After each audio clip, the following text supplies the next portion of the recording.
Hello, everyone. Thanks for joining this virtual forum for the All-In Clark County Climate Action Plan. This is the last of our virtual forums here to celebrate the launch of this plan. And today we're focused on, I want to say we saved the best for last, but certainly a big topic for the success of this climate action plan for Clark County, which is clean and reliable energy, because of course this it touches almost everything else that's in the plan. So it's going to be really important to get this one right and carry out the actions that we've got in the plan. I'm Mike Steinhoff. I'm the Director of Climate Analysis for Kim Lundgren Associates. We're with the consulting team partnering with Clark County Department of Environment and Sustainability on the development of this plan. So jumping right into our objectives for the forum today. Hopefully you've been on a few of these other forums that have happened in the last couple of weeks. But what we want to do today is review some of how climate change is already affecting energy systems in Clark County. Describe some of how the actions that are in the plan are going to contribute to sustainability and increased resilience, and share those goals and strategies and actions with them, and hopefully get folks to think about how you can work them into your own, either what you do as an organization or an individual, or however you're part of All-In Clark County. I'm going to turn it over here to Olivia to talk a little bit about our interactive pieces with public input. Great, thank you. Hello, everyone. My name is Olivia Burns. I'm a sustainability planner with Kim Lundgren Associates, and I'm supporting Mike during this virtual forum. Like he said, we have many ways we can interact. You can call in to hear audio at that 855 number you see on the screen. You can also text and leave voicemail comments on that number. This virtual forum page can be translated into any language of your choice. You could press the CC button on the presentation viewing screen and click from the drop-down menu to select your preferred language. If you have any trouble viewing the presentation, please try refreshing the meeting page and make sure the presentation is unmuted. If you have any other assistance, you could drop a comment in the chat box and we will help you right away. If you have any questions during the presentation, we will review them at the end, so you could also leave your questions in that chat box. We will be taking 3 breaks during this presentation to answer some prompts and interactive questions.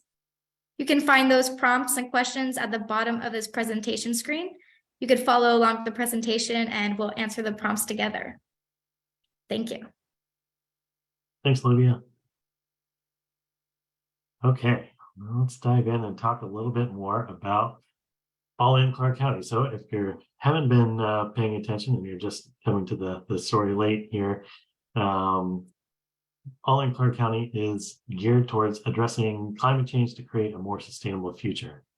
It's a smart, bold, and inclusive approach to ensuring well-being and prosperity for all today and for future generations. And there's obviously a great team at the Department of Environment and Sustainability, but this effort being led by Jody Bechtel. So with that, let's go ahead and do a quick poll. And Olivia's going to help set up and see where you all are starting out on this journey.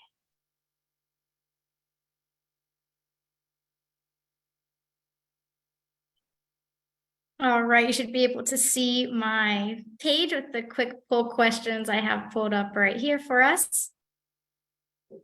The first question is, what is your housing status? Homeowner within an HOA, renter, live with friends or family, homeowner not in an HOA, group housing, or other. And when you click other, you could also type in your comments here if you don't see your answer.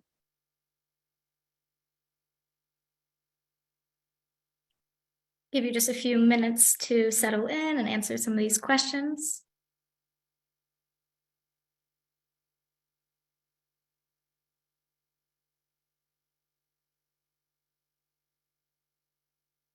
Next question is a slider, so you could click this blue dot and slide it to the left or right. And this question is, how reliable do you feel our current energy system is?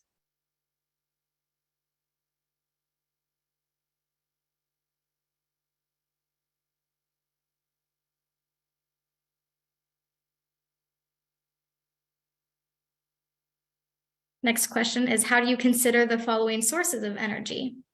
How clean do you consider the following sources of energy? So we have on the left side, coal, natural gas, hydro, solar, and geothermal. And then top, our choices are very clean source, somewhat clean source, neutral, somewhat not clean source, and very not clean source. And all of these prompts will be available to answer throughout the rest of the month. You could continue answering these questions after the live stream ends.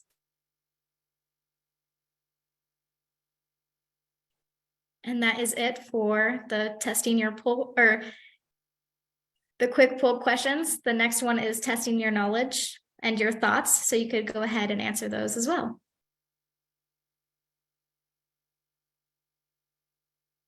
Thanks, Olivia.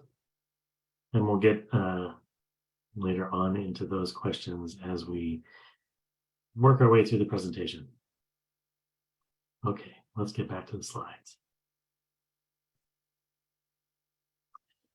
So right, today we're going to talk about climate change and energy systems, at least to kick off this first part of the presentation. And they really are interconnected in a lot of ways. So one way that we always want to think about the changes that climate change is having is to think about these sort of causal connections between those. So, we can start off with what are the underlying changes that are occurring.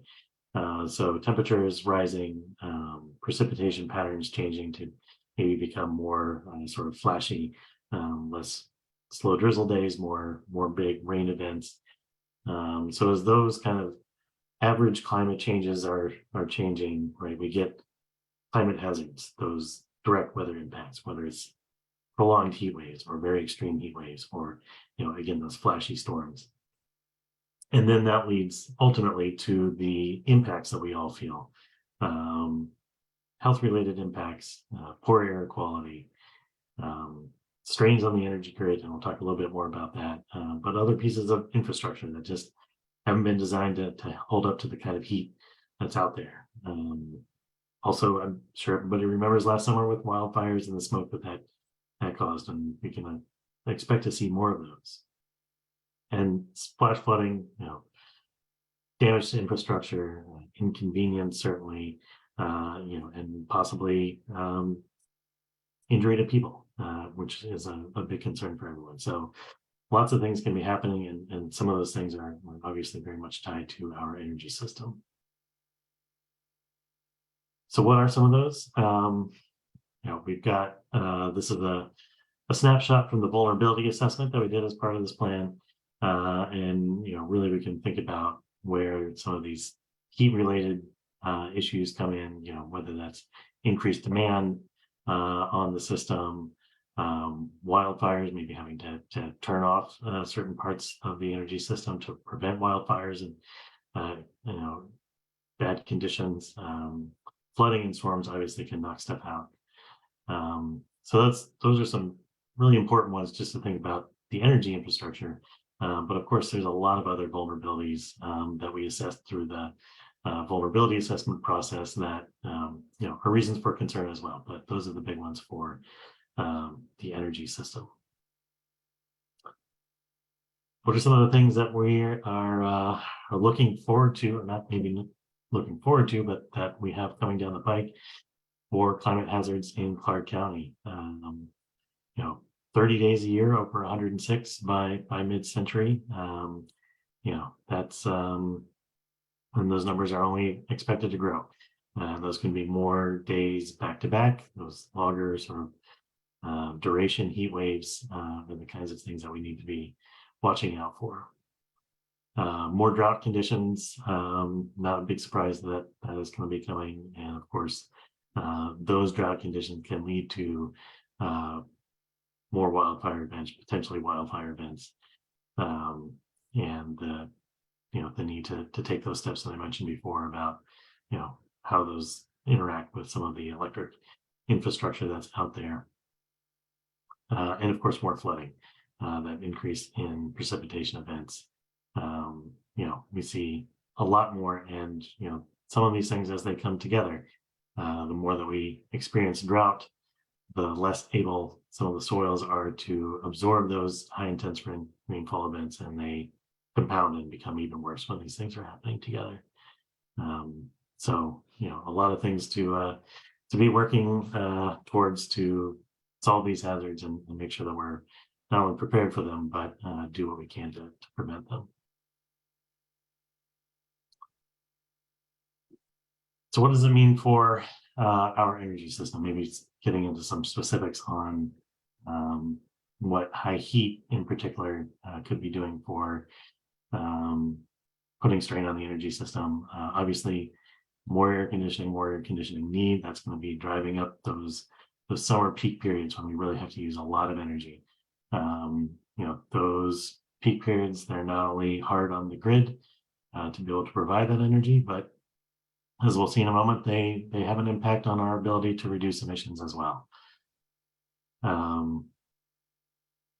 Energy infrastructure itself, just like anything, doesn't like to be in the hot.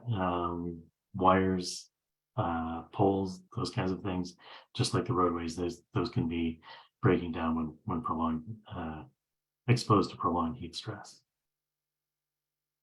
And again, those disruption in the transmission and distribution system are things that we need to keep an eye out for. So we've got those things happening, but we've also got an increasing population, looking at more than 860,000 new residents by 2060. And of course, that's also, as this population is growth is ramping up, is when we expect to see a lot of these climate change impacts to be ramping up as well. So a lot of things to be coming together, and will be a lot to manage. And not only is there more people, but we know that even if as we implement the actions of the All-in Clark County plan, that we're going to be changing our use of electricity resources and how the kinds of energy we use, the timing of energy that we use, and these are all going to be things that will be challenges that we'll need to face. Quick recap of the greenhouse gas inventory for Clark County, and just as it relates to energy, you can see we associated in this inventory the electricity used in buildings, residence, commercial buildings, as the biggest source of greenhouse gases, and that's the electricity that we use as it's connected to the grid. We'll talk a little bit more about that here in a moment. But also a substantial amount from natural gas use in buildings, as well as primarily natural gas used in sort of industrial or other very large users. So there's a decent amount of that kind of energy being used, but a lot of it's electricity now, and as we grow that electricity, it's going to become more and more important to think about the sources of those electrons that we're going to be using for lots of different things. And so I thought a good place to start on this would be to talk about the sources of electricity that we currently rely on in Clark County. So a couple snapshots. You're probably familiar with these bill inserts from NV Energy. We grabbed a few different ones here from January of 2021, and then this probably the one that is in current bills now, the one that was issued in January 2023. And you can see the mix of different things that NV Energy purchases and supplies in your grid mix. So they contractually purchase all this energy so that they know that they got those supplies on hand.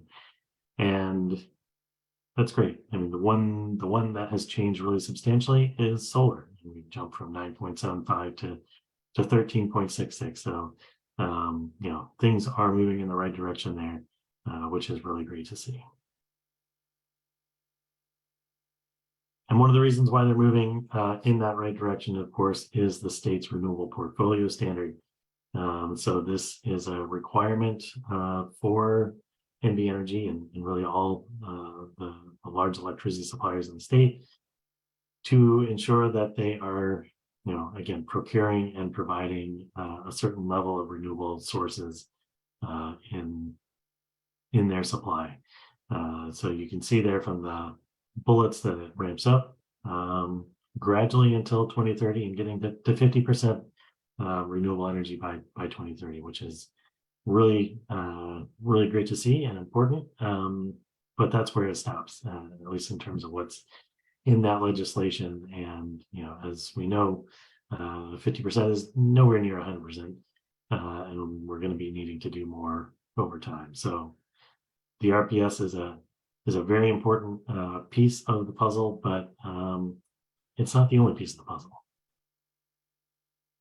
So this is an interesting puzzle. This is the grid regions as defined by EPA's eGrid program, which this is the tool that folks like me who are carbon accountants look to tell us, well, what's actually the mix of things that are in the grid. And this is a little bit of a head scratcher that NV Energy can supply things on a contractual basis, and they're doing their part to invest in those resources and make them part of it in terms of what they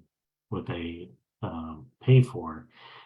However, EPA eGrid looks at actually how the wires are all connected up across the state, and so these puzzle pieces, which are a little bit like states or regions, but really track more to the way that the grid is interconnected. And as you can see down here in the corner of Clark County, that you're actually more closely related to Arizona and New Mexico, and in fact are in this Arizona New Mexico region, which has a slightly different and frankly dirtier mix than sort of what NV Energy supplies on a contractual basis. So there's a little bit of a difference there that's important to think about, especially when we're thinking about what's the value of conserving energy. And really, if it's the coal plants that are in Arizona and New Mexico that are actually feeding the wires that go to our homes and businesses, it's an important number that we need to be keeping track of to get this transition right.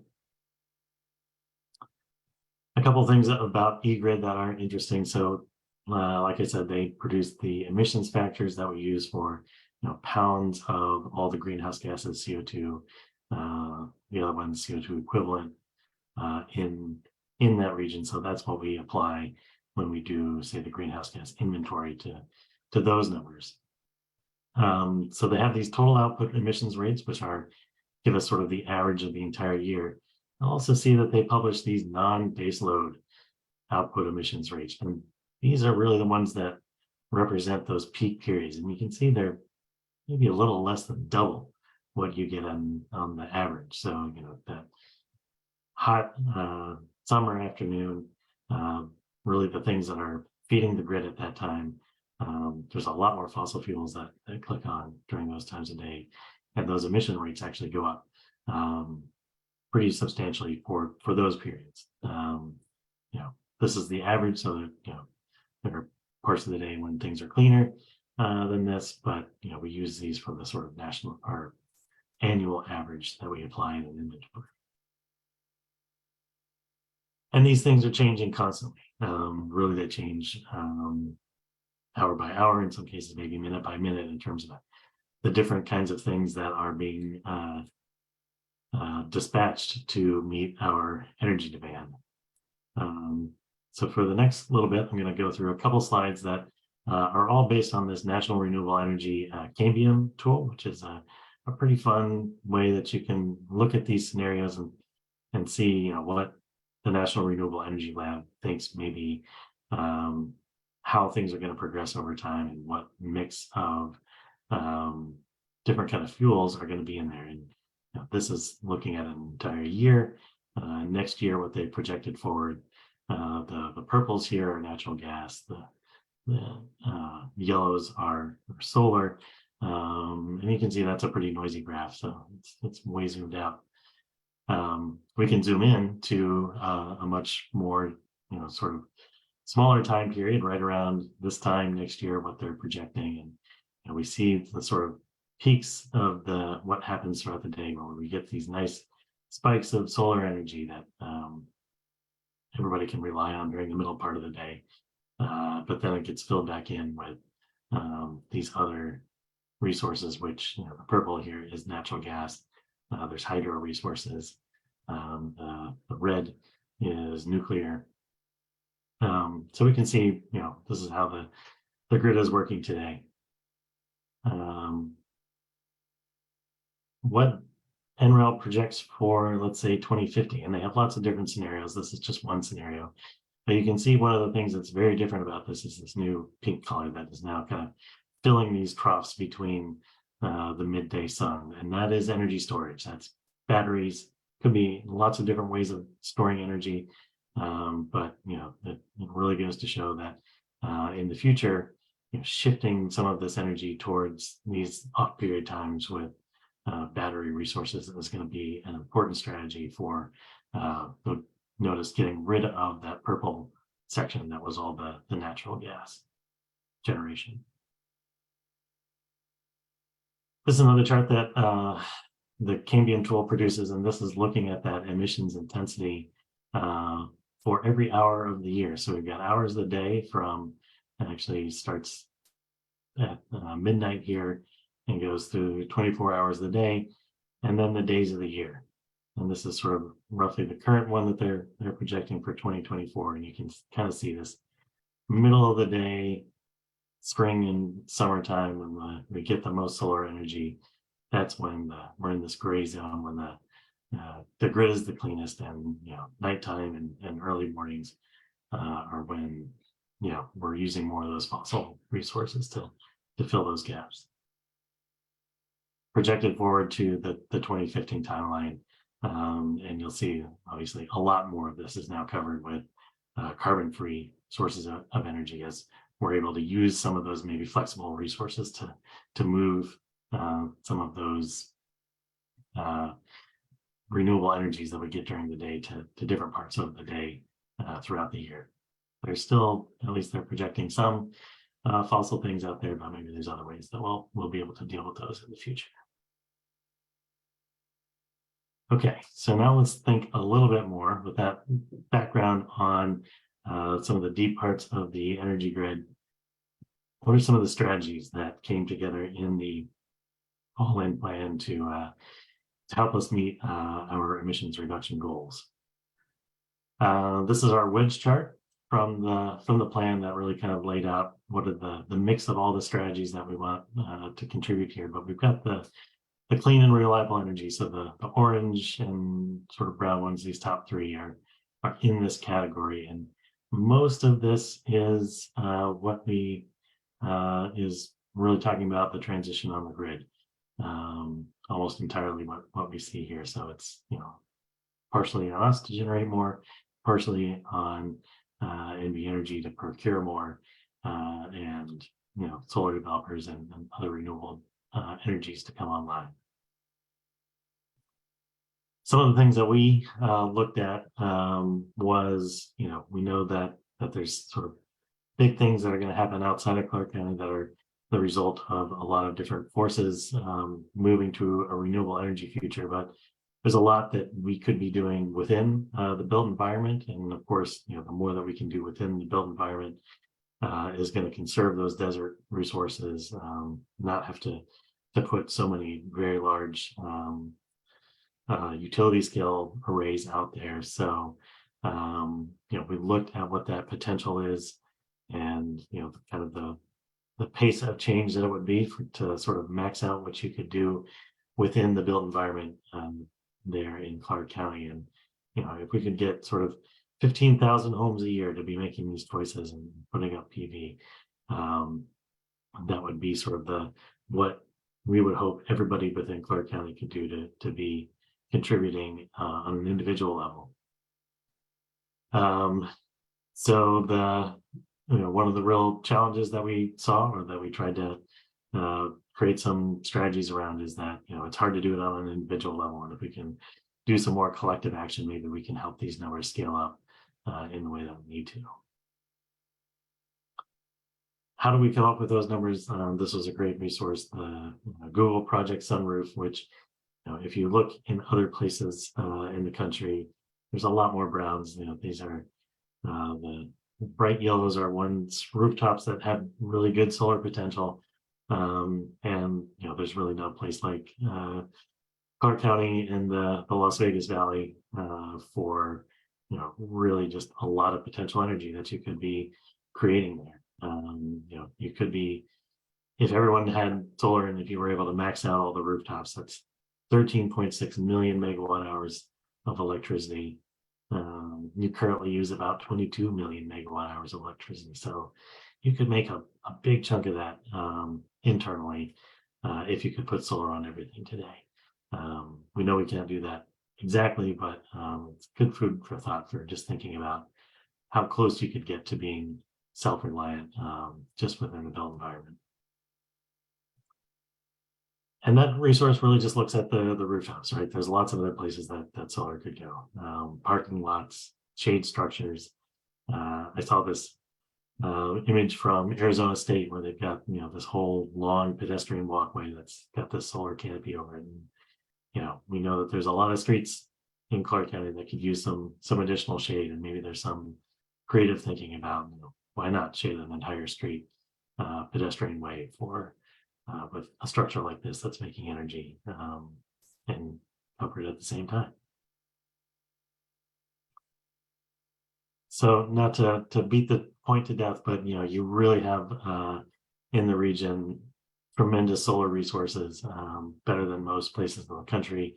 Of course, there's a little more deeper into the desert from where Clark County is, but really you all are very well situated to do lots of things with the amount of energy that's coming down every day that you all feel every day. One of the ones that we thought would be interesting to explore, and maybe there we'll find more opportunities for this, is it's not just generating electricity, that all the thermal needs that buildings have, that industry has, could potentially be benefiting from this. So you know that there are some big solar thermal power plants that are generating electricity, but they could be doing a lot more for industrial uses, whether it's food preparation, any kind of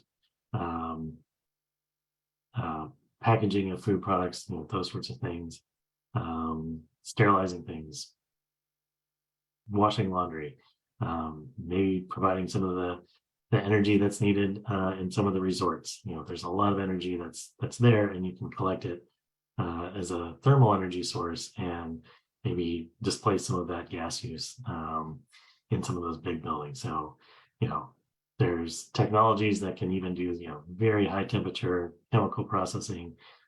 Really, you should be able to meet any kind of a thermal need in Clark County with those resources. So hopefully that's something that we can find ways to develop those resources. Another big strategy, and this gets to the piece about being able to shift some of those solar resources and maybe how we use energy to better match up with those things, are grid interactive buildings. So this is, we know that there's a separate section on buildings that was talked about previously, but this one's an important one for looking at efficient buildings, all the things that we can be doing to change how we use that energy and really make it so that those supplies are maximized to the greatest effect for greenhouse gas reduction. So there's a few components to grid interaction buildings. More efficient buildings, of course, just lower that energy use. Connected buildings, so all those smart devices, things that many of you may be already participating in NV Energy's smart thermostat program and that kind of demand response. It's great to have the thermostat hooked up, but really we could hook up lots of things to that kind of technology and make sure that only the right appliances are drawing energy at the right times of day. So that's part of it. Being smart, being able to get those alerts and respond to them, but also flexibility. So storage and distributed storage is a big part of that. maybe more home batteries or batteries in businesses, or larger ones that the utilities can deploy, but making sure that those things can be shifted, different supplies turned on when they need to be, so that we can flatten some of those peak periods. A quick demonstration just on, reiterating that same point, going through these things. I thought this was a great graphic from the Rocky Mountain Institute of, where do we start with, that typical building use. So we ramp up our energy demand during the middle of the day. We get those efficient buildings and we move down to this, okay, we're using less, drop solar on top of it, and not only we're using less, but then in that middle of the day, we go below zero and we actually produce maybe more for a little while than a building is using. Sun goes down, and of course that ramps back up. But then if we're doing all those things to be able to shift those loads, then we can kind of keep things nice and steady for the available resources to be able to meet them. So that's really the idea behind the grid interactive buildings. So a quick rundown now of some of those benefits to the things that we just went over. We're able to achieve some of those strategies at a high level, obviously reducing greenhouse gas emissions, improving our air quality is always a big winner as we get to more renewable resources and there's just less things burning. Is always going to be good for air quality. Better preparation for climate hazards. The storage gives lots of other benefits. Of course, if there's outages, then maybe those batteries can click on and get us through the a little bit of time with some air conditioning or keeping the refrigerator going and so on. Strengthening local economy and workforce development, right? Those energy jobs, the benefit of local energy is that those jobs are going to have to happen right there where you all are, and so that's work for maybe yourself or your neighbors or other folks that are going to help grow a more diverse economy in our county. Okay, so that was a lot of information. Hopefully you're ready for the test, and I'm going to take it back over to Olivia to test our knowledge on some of these things.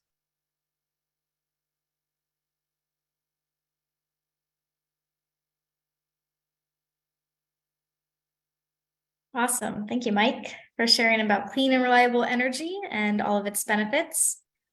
We'll now test our knowledge with a short quiz. As a friendly reminder, this virtual forum is being recorded and will be available on the page you are currently viewing on and the one you used to register. It will also be available on the Department of Environment and Sustainability's YouTube channel at Sustain Clark County. The prompts we're answering throughout will also be available to answer along with the recording. You can find these questions we are about to go over underneath the presentation viewing screen. You can also view and participate in the past virtual forums that are focused on the other key areas of the community plan. But now we will test our knowledge. The first question is, which source generates the most of Clark County's electricity? Is it coal, natural gas, solar, or hydro?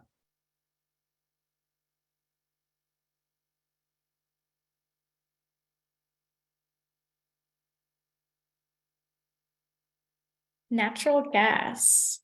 79.3% of county's electricity is generated by natural gas, compared to 6.8% generated by solar, 3.1% generated by hydro, and 5.1% generated by coal.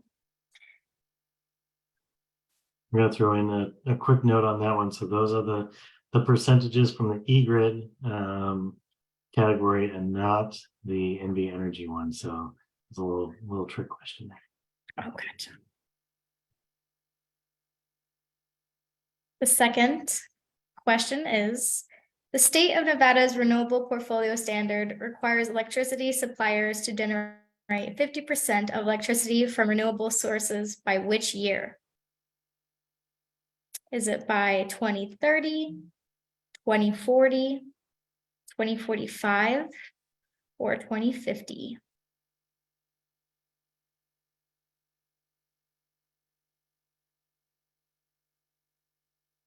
2030 is correct.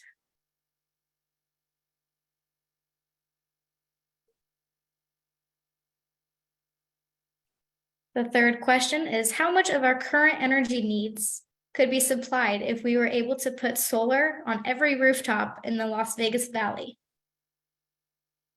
24%, 17%, 61%, or 100%?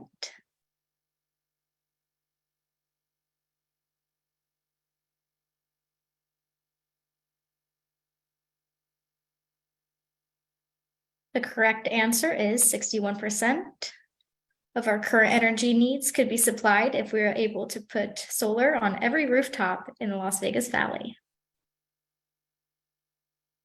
The last question for our short quiz today is, what is the most important feature of grid interactive buildings to fully reach their emission reduction potential? Is it efficiency, shifting flexible loads, smart appliances, or on-site solar?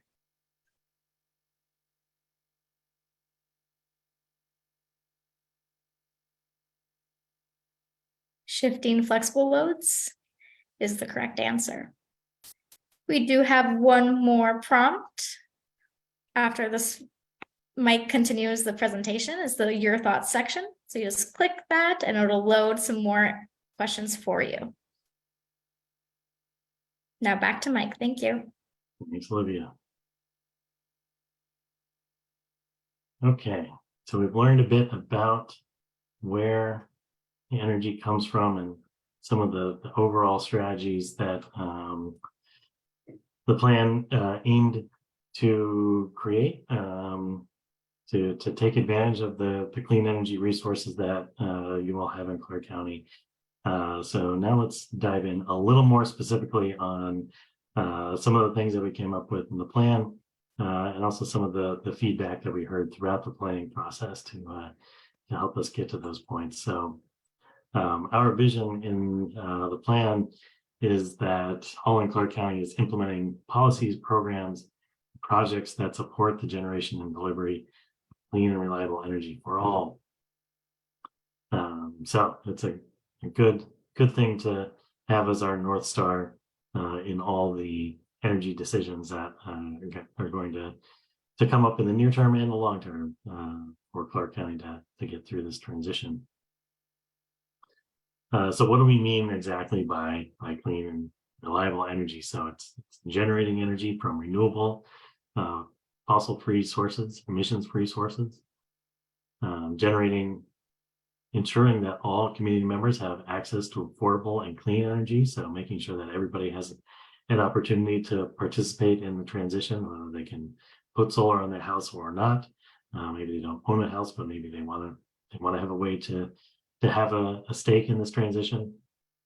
We want a resilient energy grid that delivers clean energy and supports current and future demand. If you've been watching the rest of these forums or paying attention to the plan, we are going to be using a lot more electricity in the future, certainly as all the transportation switches over and a number of the other sources.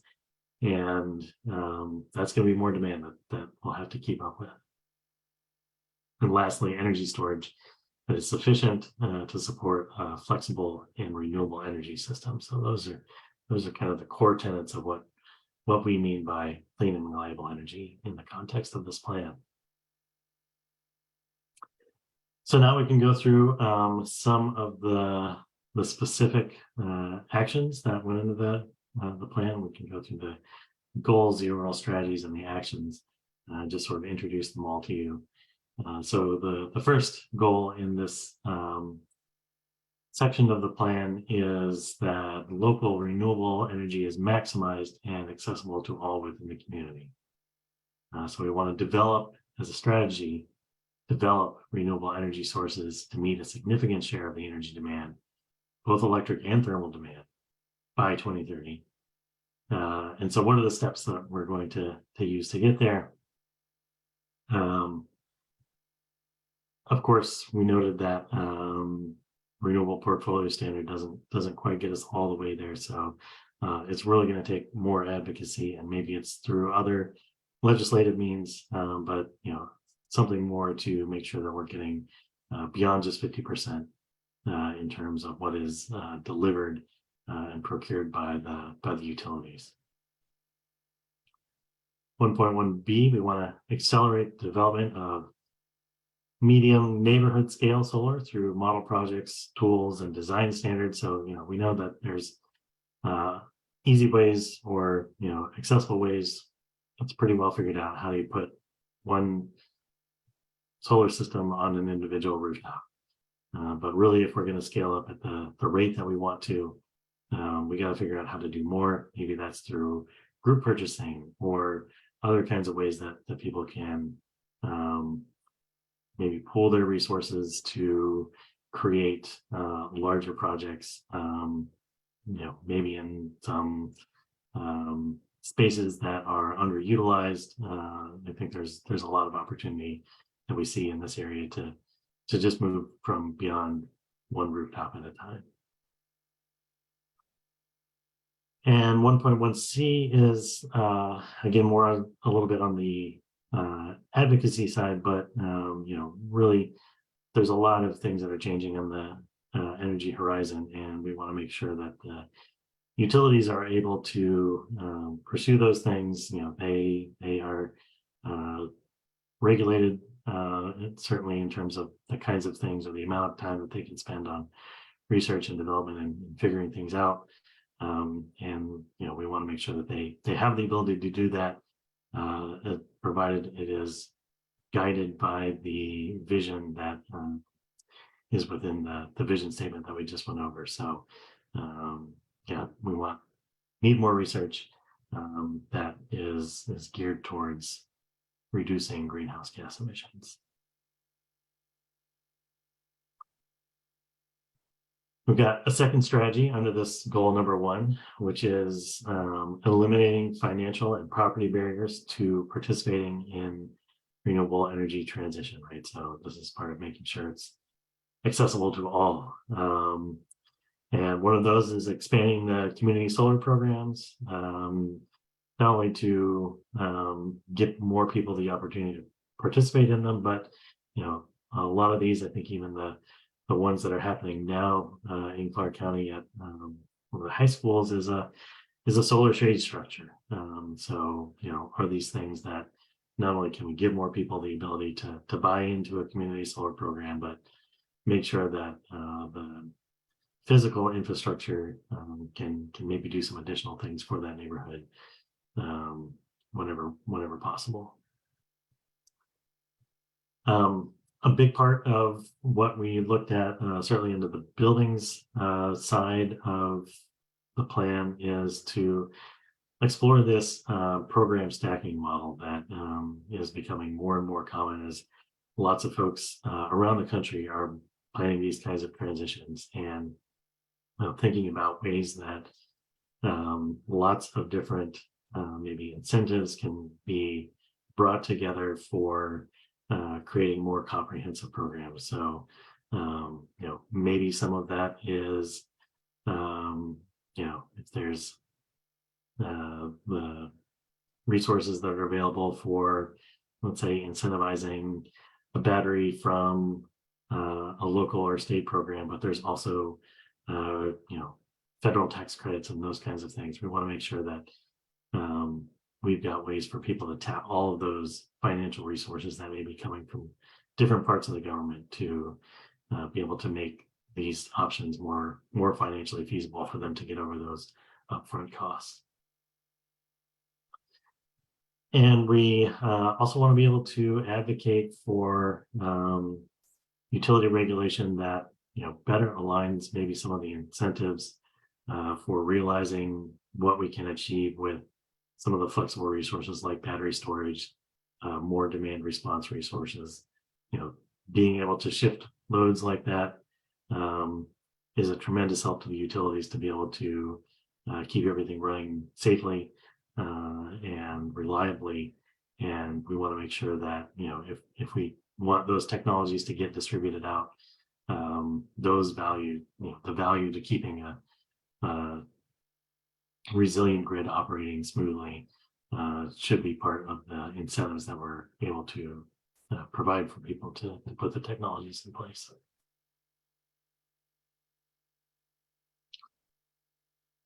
Moving on to goal 2 in this area. So we want an energy supply that is reliable, efficient, safe, and resilient to climate-related disruptions.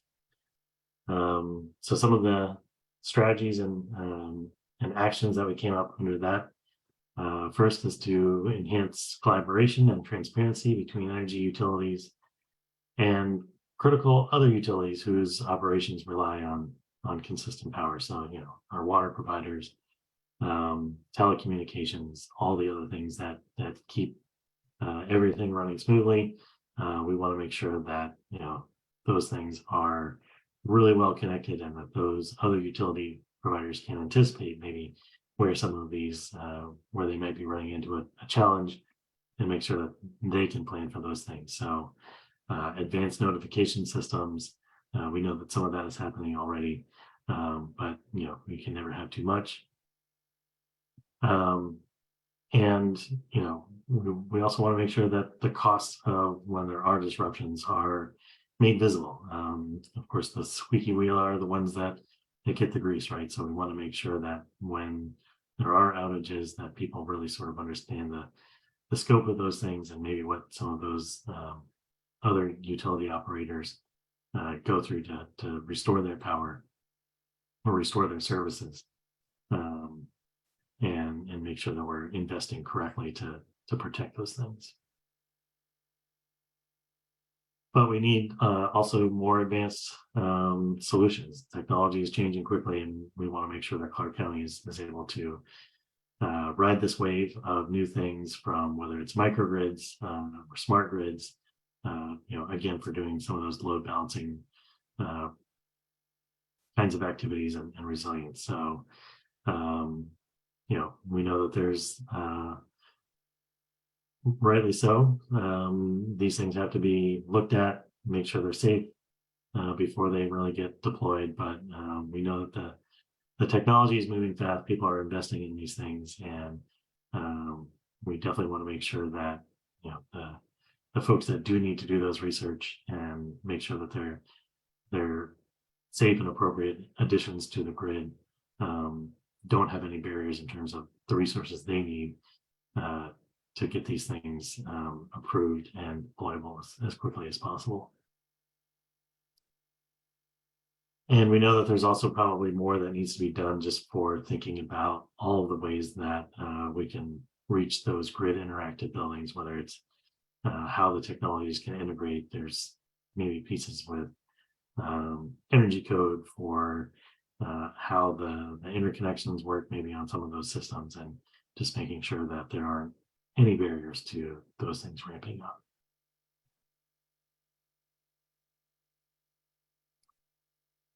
So there's a lot of examples out there from other communities we want to meet. These are just some examples that we see from other places, and you'll see some parallels to what we put into the All in Clark County plan. There's only so many ways that you can facilitate this transition. So some of the ones that are out there, if you look at neighbors and peer communities, meeting 100% of energy demand with renewable energy, adopting rooftop solar widely and successfully, fund and install community renewable energy projects similar to those community solar programs that we talked about just a moment ago, fortifying energy systems to ensure no service disruptions, climate-related events, creating energy storage systems to reduce stress on the grid during peak hours. So, we maybe got a little more specific in some of our language here, but these are common strategies that all communities are deploying at this point. Maybe not all communities, but many. Okay, so with that, we talked a little bit about our actions, why we did them, where some of those ideas came from, and now I'll stop and give you an opportunity to share your thoughts.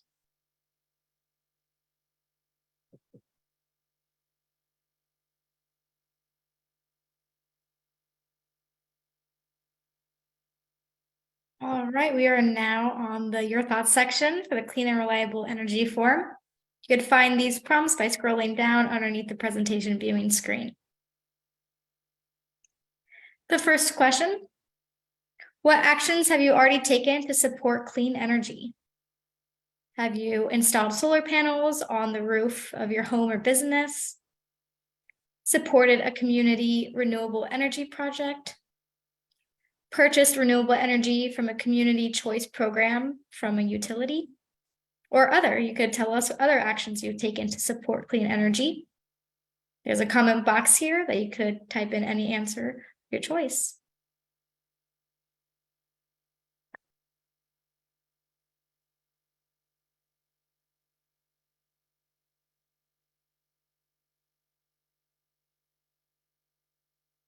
We have some open comment questions now that you could put any ideas you have on the board. You could also vote other people's comments. If we accomplished our vision for clean and reliable energy, what would the future look like in Clark County?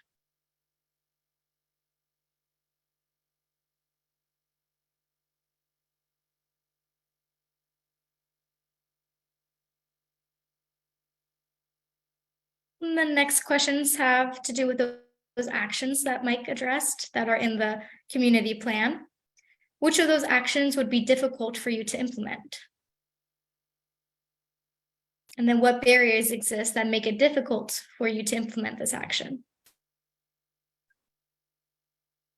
Again, you could take your time answering these questions. You could come back to this page after you've thoroughly looked again through those actions.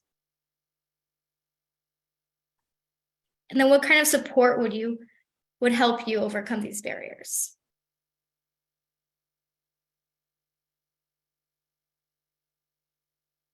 The more detailed you are in your answers, the more support that we'd be able to help you with. Yeah, that's a great point, Olivia. We've got the outlines of these actions, and they'll be taking shape very soon as we start to get to implementation and any information that's going to help craft them to make sure that you're supported in making the choices that you want to. We certainly want to know about it. And those are it for your thoughts prompts. Again, these questions and prompts will be available further on after the live stream ends on the same public info page you are viewing the presentation on. And then I will give it to Mike to, I think, wrap up the presentation. Okay. Thanks, Olivia. Just a few more slides to get through. And it's really more about you, our audience today, for helping be part of the solution, and really getting to know your peers and all the people that are ready to join with you in making this transition in Clark County. Some of the things that we came across in the planning process. So these were surveys that were done maybe about a year ago for helping inform the way that we went through some of these. So definitely folks were thinking or largely agreeing, in some cases very important, agreeing that Clark County lead this effort, which was great to see. There's people are behind this movement, and knowing that there's work to be done. So people feel like, okay, we're somewhat prepared at least, but there are certainly people who believe that there's a lot more work to be done. These two together, I think, are giving us some indication as to where the whole community thinks investment needs to be placed to make sure we're going to be ready to deal with climate change and prevent it as well. And on the prevention side, with a hypothetical budget, where do people want to spend resources to do this transition? Energy efficiency was number one. So that was a big part of the plan, covered in the building section, which we didn't talk so much about today. But investing also in more clean sources was in second place, followed by transportation. So yeah, definitely the priorities are well aligned with where the sources of emissions are, which was great to see.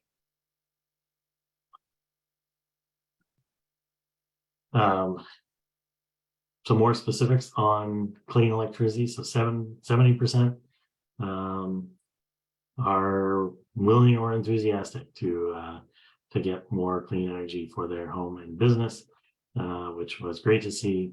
Those that were not really excited about that aspect, we're thinking about not only the cost, so maybe it's the cost for themselves to do it, but also the environmental impact of renewable energy. So we know that that's a challenge, right? The utility scale developments have a real challenge to them, but I think if we can do more of that solar within the built environment, we can do much better to reaching these goals.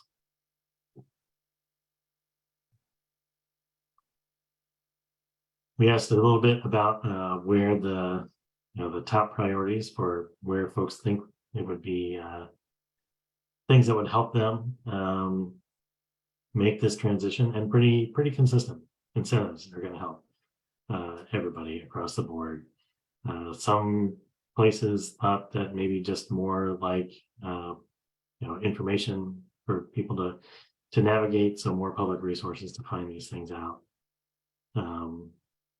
I think maybe in places where there are a lot of renters, programs for renters came up as a top priority. But another one that was interesting is certainly the list of vetted installers. So I think maybe there's a challenge with who is selling the stuff, and is there a good sort of mature marketplace of solar installers there that can really explain the process and know how everything gets interconnected, and can give people straight information on that. And those are some of the things that the county is looking to invest in, and making sure that these are really smooth processes with people who know what they're doing to install them, and helping with some of that workforce development.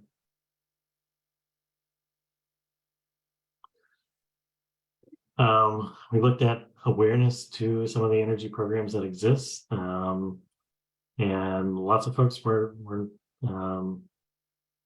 not that aware, actually, which was kind of surprising. These resources exist for people to make these changes.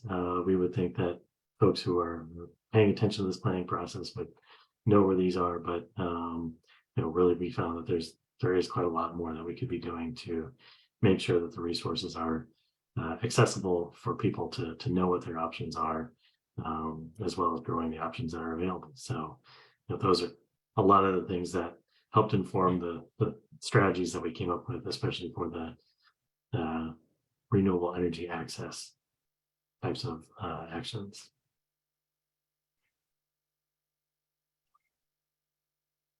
So finally, in the interest of making sure that you have access to those resources, there's going to be a lot more coming soon as we get rolling on implementation to make not only more programs available, but make sure that you're informed about them. So keep an eye out for those and all the existing stuff. There really is a tremendous amount of resources and conversations that we had in this process, and you can find them all at allinclarkcounty.com. And lastly, we want to make sure that you can stay involved, right? As Olivia said, this public input continues to be open. Allinclarkcounty.com is going to continue to be a place where you'll be able to find new resources and updates on the plan. And Sustain Clark County on Facebook, Twitter, and Instagram. All great ways to know what's going on, maybe find events or new opportunities to make more impact in Clark County for meeting the goals of this plan. And I think that is all, because our last slide here was all the virtual forum dates. If you'll see, this is our last one here on the April 27th, but in case you missed all those other ones, the recordings are available. And it's really a lot of resources available to learn more about this plan. Thanks for your time, everyone, and look forward to engaging in all in Clark County.